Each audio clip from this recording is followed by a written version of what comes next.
If I was to tell you that you were never born and you will never die and you actually never had a body, what would you think? Let's find out what the most dangerous spiritual book in the world has to say about this.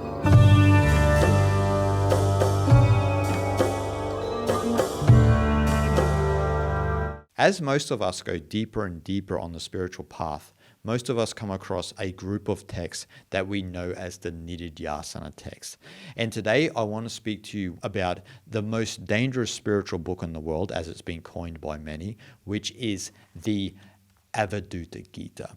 And I've done many on the Avadhuta Gita thus far, along with the Avadhuta Gita, which is another Nididhyasana text. But today I want to speak to you about an important verse in the Avadhuta Gita, which goes into a deeper aspect of reality, which talks about how we were never born and we will never die, and actually that we never had a body. You were never born and you will never die. You have never had a body. The Upanishads declare in many different ways this avowed truth. All is Brahman. As with most verses in the Avadhuta Gita, there is that constant reinforcing that you are Brahman. You are Brahman. You are Atman, and Atman is that Brahman. There is this constant reinforcing of that. And it even goes a step further in this, because Dattatreya is speaking from that level, right, in the Avadhuta Gita. And us as mere jivas, we are somewhat dumbfounded that someone can make such a grand statement. But as I've said before in previous videos, the more you go through each verse of the Avadhuta Gita, the deeper and deeper and deeper you go into this understanding that all is Brahman. And so from that state, from that beginningless and endless state, how could one be born or die or even have a body? The body itself is a temporary flux in the ocean of Brahman. It is a wave on the ocean. It's not the ocean itself. And in some sense, from the Advaita Vedanta perspective, the body itself doesn't even exist. And so it's just a house for the one consciousness. But we believe that we are this jiva, which is this mind-body matrix, this persona system. And so we suffer because we are ignorant of the ultimate reality. When we understand the ultimate reality, when we abide in the Atman, all that there is unassociated bliss, Ananda. And Dattatreya even said that the avowed truth in the Upanishads is all is Brahman. That is what it is. And it unfortunately only came through Gaudapada and Shankara that we started to understand more of the Advaita perspective of the Upanishads. And when we think about the Upanishads, we need to think about two different concepts, right? Where we have the Shruti. The Shruti here is what is heard, which is passed down from the great knowers of Brahman, the great rishis. And so the Shruti is the Upanishads, right? The Shruti was the Vedas. It was what was passed down, was heard.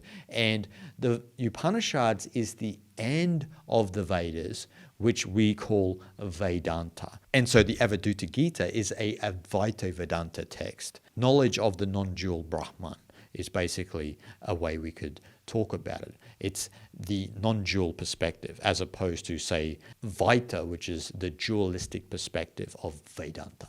And so this Shruti is what's passed down through the guru-disciple lineage for thousands and thousands and thousands of years. And this is why I often tell people it's great to be connected to this type of knowledge because it's been passed down for so long.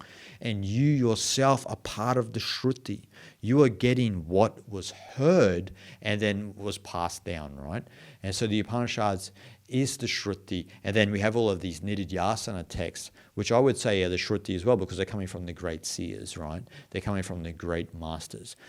No matter whether it's the Avadhuta Gita, the Tripura Rahasya, the Ashtavakra Gita, the Mandukya Upanishad Kataka, it does not matter. They are all part of this Shruti lineage. Now, second to the Shruti is the Smriti. So the Smriti is part of the man-made scriptural law. So we could say, in some sense, the Puranas are part of the Smriti. They didn't come directly from that Vedic period of the rishis, where you have, the four Vedas and then the Upanishads. And Vedanta is made up of the Prasjana Traihi, and that is three texts, which are the Upanishads, the Bhagavad Gita, and the Brahma Sutras. And after the Prasthanatrahi, for those who go further, there are the Nididhyasana texts that I explain a lot on my channel, which are the Avadhuta Gita, the Ashtavakra Gita, etc. And so you have this Nididhyasana set of texts for those who go further on the path, where the Prasthanatrahi, in some sense, can be a deep contemplation in and of itself, but can be also an introduction to the deeper level of the Nididhyasana texts. And so as Dattatreya is constantly trying to push us towards, we are that beginningless, endless Brahman. But we have to really abide in that Atman to understand. We cannot engage in the jiva more and more and more if we are sincere in becoming liberated in this life, which is a jivan mukta, right? The jiva has experienced mukti, the release of jiva, right? The release, the thinning out and the evaporation of that ego persona system so you can merge with the ultimate reality. It's like the metaphor in the Avadhuta Gita of the jar, where you smash the jar and the air outside of the jar is the same as the air within the jar. And that's what we are. We are that endless and beginningless Brahman. But we become a prisoner in the container, the jar of our jiva. And it's the jiva that needs to be cracked to experience the ultimate reality.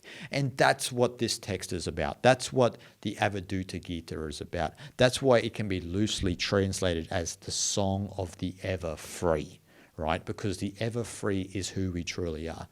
We were not born, we will not die, and we have never had a body. It's only the jiva from its temporary existence that believes in birth, death, and even rebirth and a body, right? To jump off the wheel of samsara, we have to fully understand what Dattatreya is saying in this verse, that we were never born and we will never die because we are truly and verily that ultimate, beginningless, endless Brahman. Shanti, Shanti, Shanti.